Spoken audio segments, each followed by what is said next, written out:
Hello, Susanna Lobez here, actor turned barrister turned broadcaster turned true crime writer, and proud member of Sisters in Crime Australia. Welcome to the Scarlet Stiletto Bites podcast. For over 30 years now, Sisters in Crime Australia has supported our women crime writers, both true crime and fiction, and some criminal literary talent has been unearthed. Among many awards, there's an annual prize for short crime fiction, the Scarlet Stiletto Awards. And for those of you who prefer your stories by ear, in 2023 we commenced this podcast series, Scarlet Stiletto Bites, to celebrate the Sisters' 30th anniversary. Each story is short, but not always sweet. Expect twisted tales, quirky humour, and a frisson of feminism. Please support us by following, sharing, reviewing, and generally spreading the word. We have no paywall. I've always found forensic psychology fascinating. Trying to get inside the mind of a criminal to work things out. In today's story, the character attempts this. After Azaria, by Penhallurick, 2004 Scarlet Stiletto winner for Police Procedural. There aren't too many choices when you try to second-guess a serial killer, particularly one whose choice of victims appears to be random, even after you've trawled through so much evidence and background information that you're more at home in the victims' lives than in your own. And it's no use falling back on comforting theories of evil, so deep they're irrational. Leave that nonsense to the journos. Instead, you have to decide between two options, at least as the basis for your pursuit. You ask, is the link between the killings the mode of death? A ritual so intense and fulfilling it doesn't matter who is killed? Or is there a connection, as yet hidden, secret, between the victims, a link only the killer thinks is there, which appears to give reason and permission? The two options are like two shades of lipstick, both blood red. They're also the essence of solving the crime. I went to Uluru, to the heat-throbbing centre of the continent, to explore the first option, a serial killer who might be hooked on ritual, who might kill again, soon. Carter? Ray Nolan's rang my inner city 2 up, 2 down late on the 31st of October. I've got a job for you. Halloween joke? I asked. Ray and I worked together years back. Worked well, but he's wary. I'm still scoring kudos for solving the case that nearly sent him to what he calls a shrink. A case with 3 mutilated bodies, no sexual involvement, no other apparent motive, almost no evidence at the scenes. There was story, though, in the way the killer murdered, a lust for power which gave him away in the end. Plenty of pumpkin heads up here without bloody Halloween, I can tell you, Ray replied. Now listen, Annabelle. My wife's just had plastic on the upper parts and my pension fund's chockers. I'll retire a happy man long as we can sort this arsehole of a case. Ray had been married for 30 years, so I figured he was joking about his wife. Marcia's a great woman, and I was pleased he'd turned to me. Forensic psychologists aren't everyone's favourite fact-finders. Which case? I was truly puzzled. I hadn't had a whiff of another serial in the Northern Territory. How would you feel about 5 murders? Over 6 years? All the victims found crushed at the base of Ayers Rock, or Uluru, as you'd probably call it. I swore to myself, 5 in 6 years at the Rock? And the media don't know? Well, I of course could see why the police would want to keep it quiet, would have to keep it quiet. Ever since the Azaria Chamberlain case, murder at Uluru had been a hypersensitive issue. In that case, a baby disappeared. The mother called, "A dingo's got my baby." Popular opinion screamed, "Infanticide." The corpse was never found and the mother was convicted. The Territory Police got more international coverage than if they'd won the World Cup, but eventually Lindy Chamberlain's conviction was quashed. The police and prosecution had used dud evidence. "The media ain't going to hear about it," answered Ray. "Not ever if we can help it. But that doesn't mean you should jump to any bloody conclusions. The past is the past." I began to ask more questions, but Ray interrupted, which surprised me. He's generally polite, and sometimes too polite. "Can you be on tomorrow's plane? Leaves around lunchtime. I don't want to talk over the phone. I can fax a few details." There was no point in arguing. If Ray had a set about being overheard, he would have good reasons. Reasons I was eager to find out. And there was no point in playing hard to get. Ray knows my forensic work doesn't buy me any more than cheap bread and butter, but to me, it's not a job. It's my gamble, my drug. It's what drives me. Midday Wednesday, I was on a plane flying into a fierce headwind en route to the Alice, the town nearest to the centre of the oldest landmass on Earth. I couldn't help but feel I was heading into territory that played by rules more mystical than rational, which was what half the world claimed after Azaria, but which was, for someone like me who loves logic, a little unusual. On the plane, I reviewed my brief. Straightforward enough. Work out why some bastard would seek satisfaction or thrill or relief in pushing 5 people from the top of a 1,000-foot-high monolith. If the victims were truly unrelated, part of the excitement must be the voyeurism of watching the bodies blistering down the life-taking near-vertical rock wall. The killer might well pant at the sound of their screams, and orgasm as they land, battered beyond recognition in a pool at the base of a rock that Aboriginal people regard as sacred. The steward handed me a cardboard box, a sandwich still cold from storage, a miniature chocolate bar, which I ate first, and a plastic container of spring water. I dreamt briefly of the day I'd be flying business class. Now, what did I know about the victims? 5 people aged between 18 and 62, both genders, 1 Greek-Australian, 1 Scot, settled here for 4 decades, and 3 Aussies with genetic histories like a squashed pack of Arnott's assorted biscuits.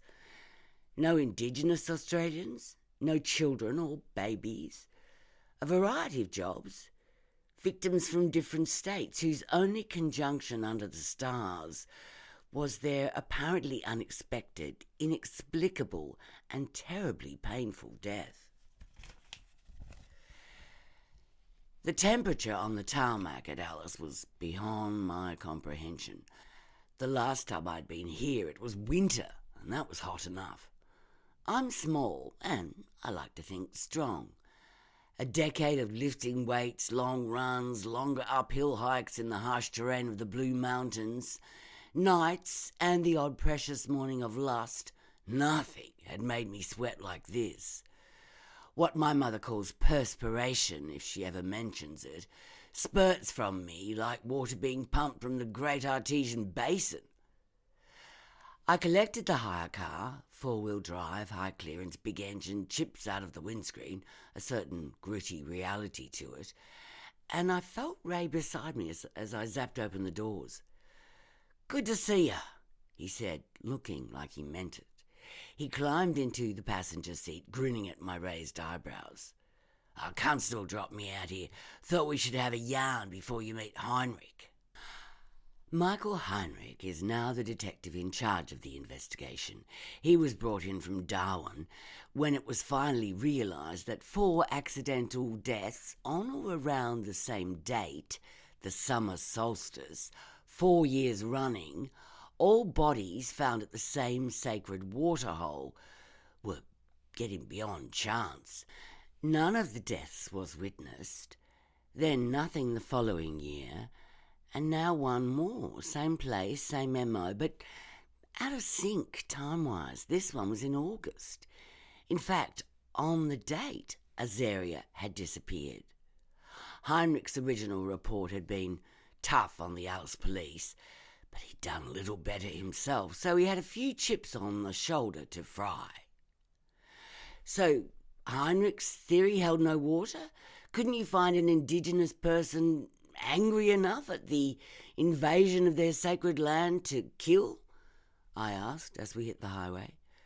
The traditional owners have maintained for years that the rock climb should be closed for spiritual reasons rather than safety, and there was plenty of anger out there.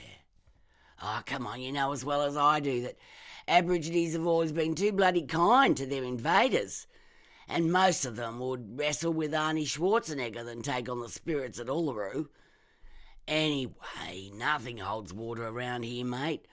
Look around, just rocks, big rocks, small rocks, sand, red, yellow or bleached, just like the hair on your head, young Annabelle. I didn't mind the remark about my hair. A, because I like it to look seriously bleached, and B, because Ray has that old-fashioned courtesy that city men seem to have thrown out with the ability to change a car tyre. Well, has to be someone who knows the rock well, though, then, I questioned. Mate, it's like there's a big red X marks the spot 1,000 feet up from Maggie Spring. They had to go over in exactly the same position. That puts the rangers in the frame just as much as the locals. Okay, so let's hear your theory. The obvious is that the date's the significant thing, yeah? The solstice always attracts a few baggy-trousered spiritual types, but maybe it's the only time of year the arsehole gets off work.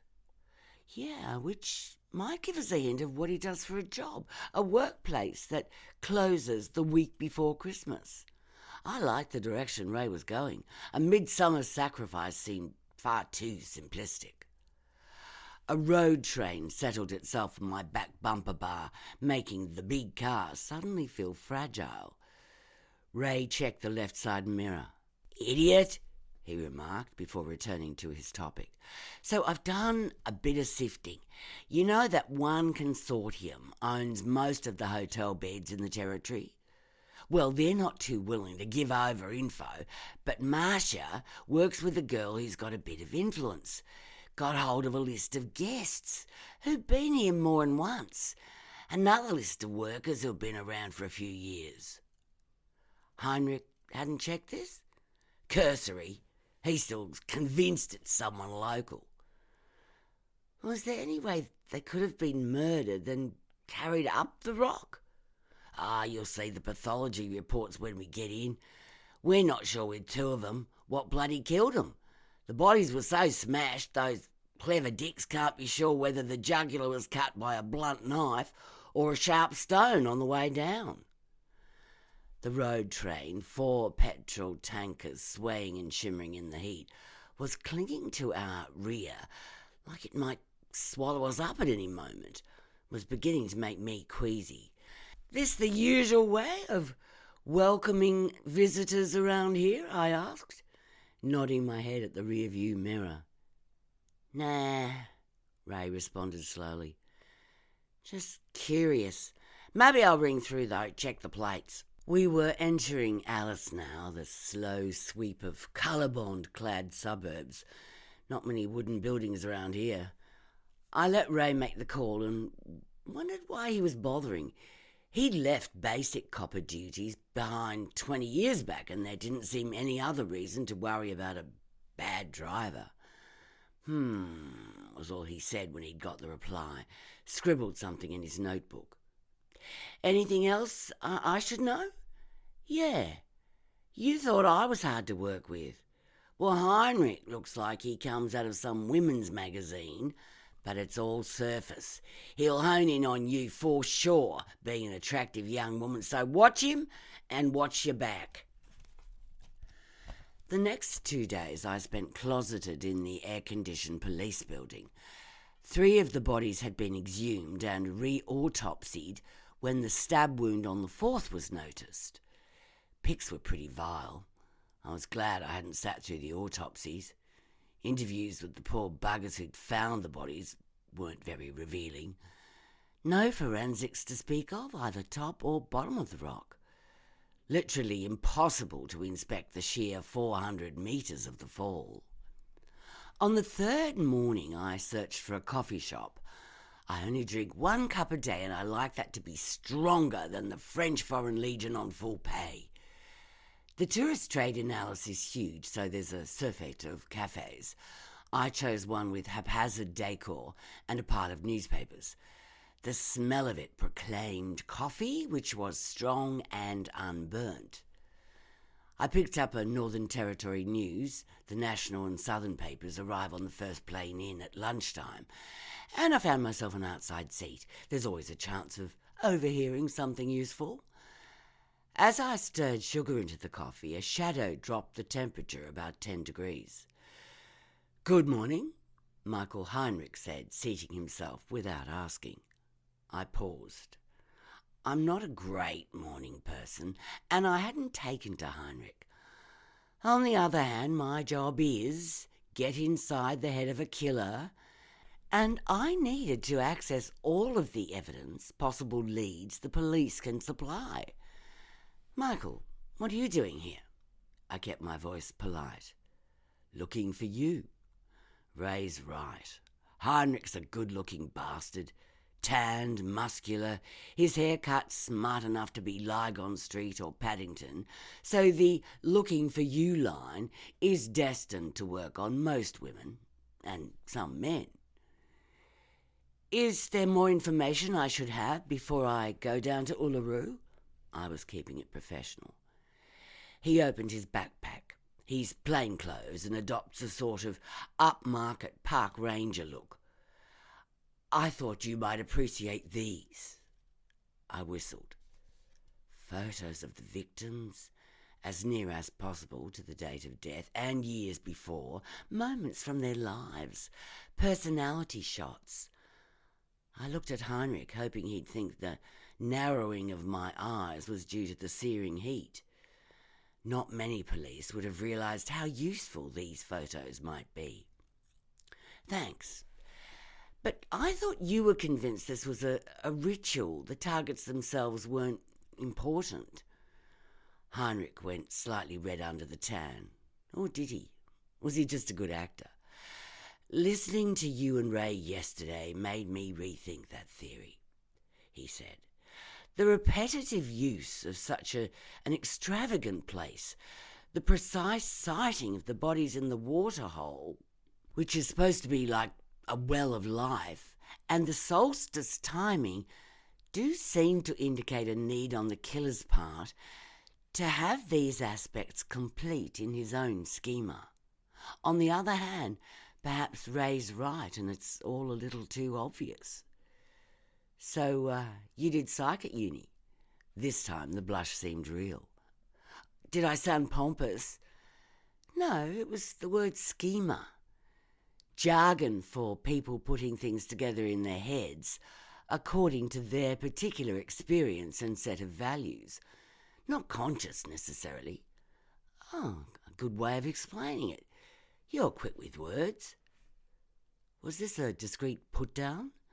Michael was proving to be extremely clever. Every comment carried a double edge and potential danger. Ray had more than implied the guy's ambitions were causing problems. Nothing proven.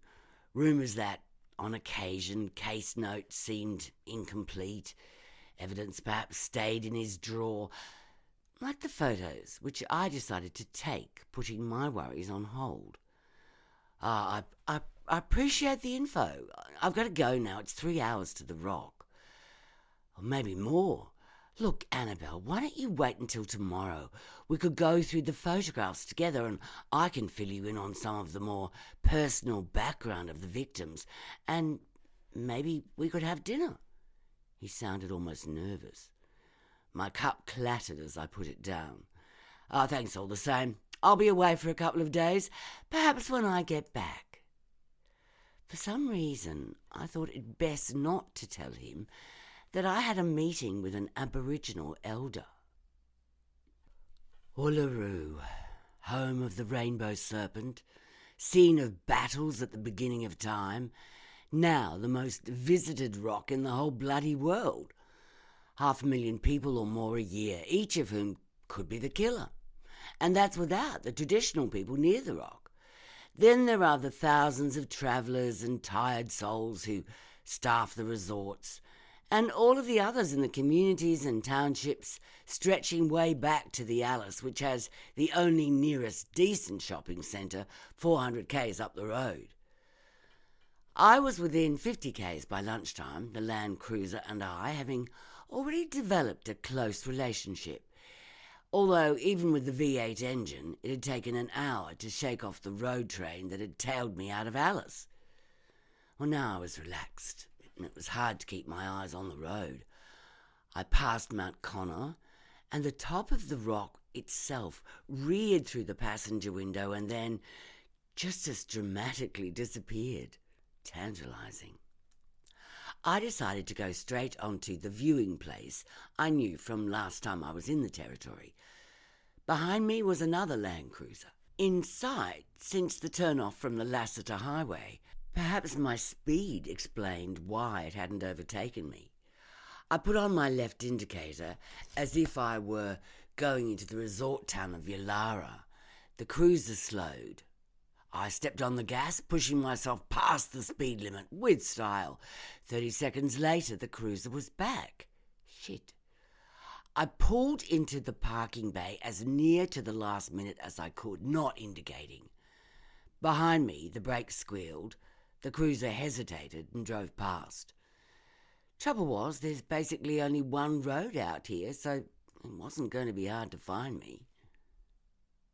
Putting what could be paranoia aside, I clambered out of the car and set my boots in the sand. There, as if it were proclaiming the centre of the world, was the rock. Still 15 k's away, but filling almost the entire landscape. Immense, solid, immutable, rising indomitably from the flatness. Childhood memories are stored in holes, glorious paintings rather than jigsaws with the potential for lost pieces, and without the complex networks Heinrich had referred to as schemas. My theory about Uluru is that it's like the perfect childhood memory. Far, far beyond the ordinary and very, very whole. Words like grand and magical slip away, useless. It doesn't bring tears to the eyes. Instead, the breath is drawn in, a deep, primeval echo within the body. Back in the car, I felt cleansed, which is pretty wild when you think about the amount of sand and grit I just shipped into the cruiser. I was beginning to understand why you'd think there was a religious significance behind the killings.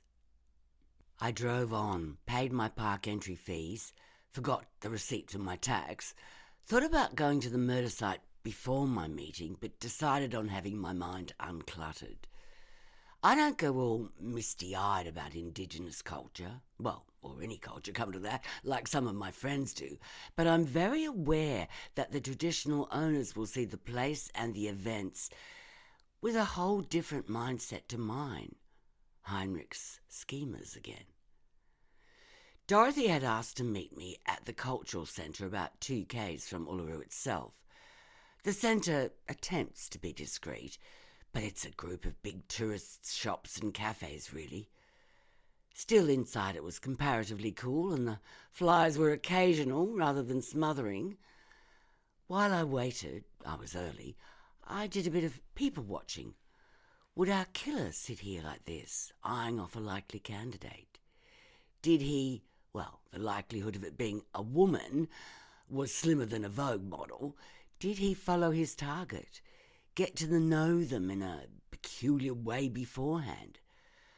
A guy in the UK did a peeping Tom routine for weeks before the actual deed.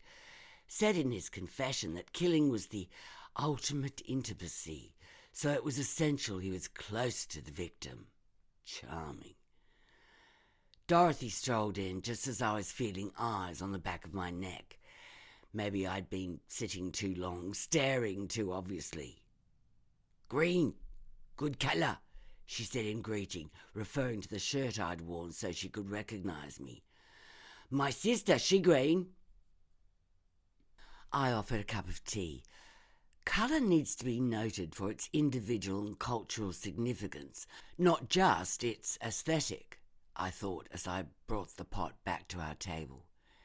Interesting, because one of the commonalities the police had failed to notice was that each of the victims was wearing a shirt or blouse which was either red or had red on it. "Red?" I asked Dorothy. She considered, sucking her tea, nodding. "You know talk cure?" she replied.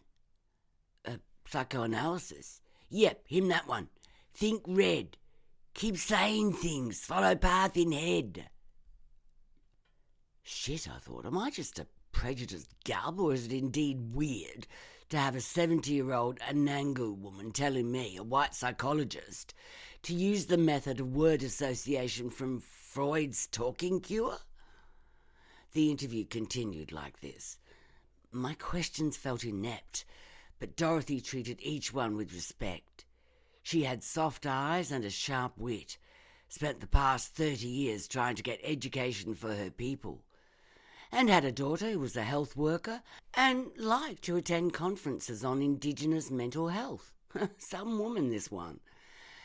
At the end of an hour, we came back to colour. "Think red," she advised. Outside, red was everywhere. Red was earth, sand, dust, sunset, sunrise, blood. The blood of life, of rue killed and a feast to follow. Red gave succour. Was it death? No. Death blood dried brown. I paced the murder site. Red was the rock too, of course. If you wore red, you wouldn't be so easily seen from below. Did this have meaning? I hung around while a busload of German tourists, an echo tour group with a cacophony of accents, and about a dozen walking groups went by, all with sweat hanging from their eyelashes. From here, I couldn't see the road to suss whether the Land Cruiser had reappeared. It was August since the place had last been roped off as a murder scene. Was it about to happen again? Towards sunset, everyone cleared out, heading for where the whole rock could be viewed, morphing spectacularly from red to purple to black. I remembered sunset over Uluru as seductive in its beauty, but today I took the opportunity to be alone at the base. I stared up, peered into caves, crannies, dips, scuffed around the edges of paths. The cleanliness was remarkable. One tissue, no other waste, then a bone. I picked it up, dusted it off, and shoved it into the long pocket of my cargo trousers. I could just about feel the spirits of the ancestors watching me, and could only hope they'd understand what I was doing. The hotel in the manufactured resort town was comfortable. I'd brought my bathers and was pleased to find a pool with a lap lane of sorts. Back and forth, twist, turn, back again. I ignored the soft whistle of the bloke with tattoos when I got out. In my room, I looked at the bone and thought about red. The red coat of a dingo. Each time there'd been a killing, a single dingo bone was found among the small amounts of debris somewhere near the site. Natural enough, perhaps, but dingoes and death at Ayers Rock have a poignant history. Azaria Chamberlain was the link. Despite the talk at the time, we knew now her disappearance was not in any way sacrificial. Ritual turned out to be a false lead. So 20-odd years later, we were dealing with a killer who'd made 5 deaths look like accidents and then like rituals. Was he trying to prove, in a warped way, that Liddy really did it? Or had he been there? Was there guilt that he was assuaging? Did he have something to do with Azaria's death? My stomach threw a fist at me. I hadn't eaten all day. I would think better with some food in me. I turned on the mobile first, seeing as I was back in range. 4 messages from Ray to ring immediately. He didn't sound happy. Jesus, Annabelle, I've been shitting myself. Oh, what are you talking about? Are you okay? What happened? To me, not a bloody thing. Ray's vocal tone became querulous. Did you ring Heinrich and ask him to come down there to meet you? Did I what? You heard, did you? I thought about the Land Cruiser. Could the driver have been Heinrich in a hat and sunglasses? Not in a million years. Wasn't he at work with you all day? Yeah, for the morning. I came back from after lunch to find a message on my desk, which was Heinrich saying you'd rung, it was urgent, and he'd gone. Like I said, I've been shitting myself ever since. Ray didn't have a decent proposition for why Heinrich would risk such a blatant lie. I told Ray about my notion I'd been followed. Not Heinrich, though, given he'd been in the office for hours after I left town. Annabelle, I reckon you ought to get out of there. He paused for a minute. It's too dangerous to drive in the territory after dark. Leave the car and your stuff. Put a hat on and some different clothes and go check into one of the other hotels. Sales in the desert, it's the swankiest. Department will foot the bill. I'm on my way. I'm a big girl. I can handle this. It's just as bloody dangerous for you to drive. There are cattle and camels and roos running amok. Maybe one will get Heinrich. Maybe he's innocent. Go home to Marcia. I really mean it. I'm less than 100 k's from you. I left 40 minutes after Heinrich. Bloody mobiles. You can be ringing from anywhere. I did a quick calculation based on Ray's timing. Heinrich had to be very damn close. Okay, I'm going to hang up and change. Meet me in an hour. Okay, see you at sales. No, I'll call with the location. I rang off. Sure, I trusted Ray, but you can never be certain who's listening in. It was a police phone, after all. Red. A dingo's bone. A mad copper. Is copper red? Yes. Was Heinrich the killer? Not my gut feeling, but unlikely his alibis had been checked. I wish I didn't feel that wearing a skirt was my best disguise. It made me feel vulnerable. The sound of yet another bus passing outside, then a car, a big car, slowing, stopping. This hotel was an odd design with the bathrooms on the outside wall, no windows from the bed-sit area. I slunk into the bathroom. Yep, I couldn't see the plates, but I'd bet my mother's wedding ring it was the Land Cruiser.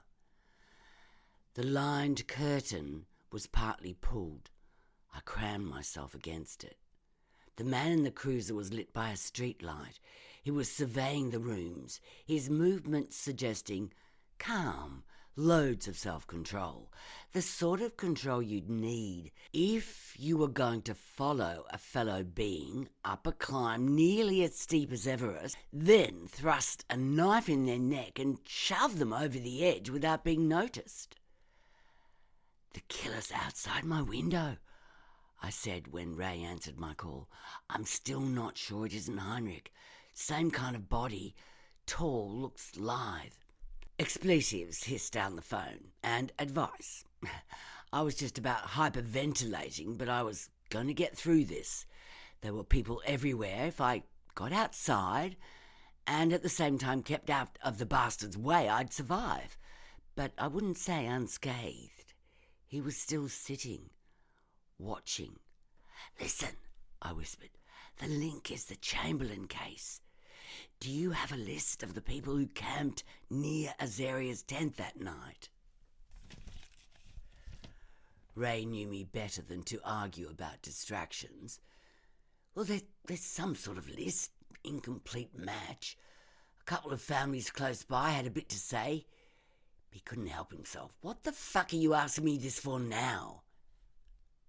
Well, my hunch is that if you match that list with the single males who've been working in the area for the past 6 or so years, or maybe driving trucks through, you'll find a name. Someone, or maybe even a kid, who was there on the 17th of August 1980 and who's come back, either riddled with guilt or anger. He believes the dingo story, that's why the bones. Something to do with Azaria not being saved. Red dust blew across the cruiser outside. The man picked up a mobile. I shuddered. If he had backup, I was in serious trouble. As he put it down and began to get out of the car, I started to move. I needed to be in public view, attracting attention, and fast. As I hit the street, I heard feet pounding the pavement. Heinrich appeared, just about frothing at the mouth. 20 seconds later, it was like a bushfire had jumped the road. Screeching sirens, the thud of fists and bodies falling, staff and tourists slapping into each other, kids taking no notice and being screamed at by their parents, and shouts of "Police! Police!" Just like in the movies. I shoved myself through the crowd. Heinrich was holding his look-alike on the ground and spitting orders to the security guards who joined him. When he finally saw me, he grinned. "Cheers," he said. "You led me to him." It turned out Heinrich was indeed overly ambitious and an asshole. He'd seen the connection with Azaria, and he'd also been right about the killer being more or less local. So he leaned on Ray to invite me up and spread the story of my past success and my imminent arrival as widely as he could. In the territory, word of mouth is highly effective. He'd been kind enough to try to keep me and Alice in the hope of catching the killer there. Great. I was right too. Jason Trevally had been a kid in the camping ground the night Azaria disappeared. Probably would have had no effect on him, except that he found out several of the campers had seen the dingo, but never told the police, including himself and his father. The campers dispersed, but he kept hold of the names and addresses, tracked those who moved house. Over the past 6 years, he'd driven trucks through the territory, arranging to meet them one at a time, a kind of purging reunion, he'd said, for our crime of silence. At a safer time of year. Wear red, he told them. That way we'll know each other and blend with the rock of life. The apparently accidental deaths received little coverage interstate. When I came along, he only had one victim to go. Jason Trevally was to meet his father at the Rock this solstice. The worst of it was that the Trevally name wasn't even on the police files, so without me as bait, he might never have been caught. The end. Thanks so much for listening. We'd love to get your feedback, and we'd love to reach more listeners. Our website is sistersincrime.org.au and our email address is admin@sistersincrime.org.au. Until next Friday then, when we bring you another scintillating story from Australian women crime creative.